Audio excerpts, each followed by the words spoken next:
This week, we mainly want to share with you our customized photocell. It will be divided into two parts. The first one is product customization. The second is packing customization.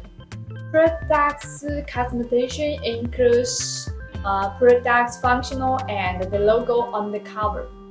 Customizable products include wearing photocell, press-lock tabs, photocell, and the socket.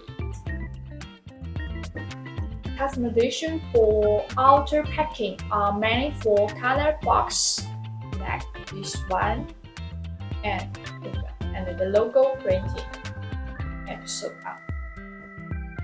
Regarding customization, I believe that what you are more concerned about is the MOQ, whether need to open a new mode and how much it is.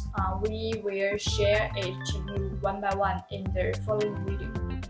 Now, today's video is shared here. Our following video will explain to you the detailed information. I'm Stella from Shanghai LongJoin. If you like our video, please give a thumb, comment. See you in the next video. Next video will share the customization of wearing photocell.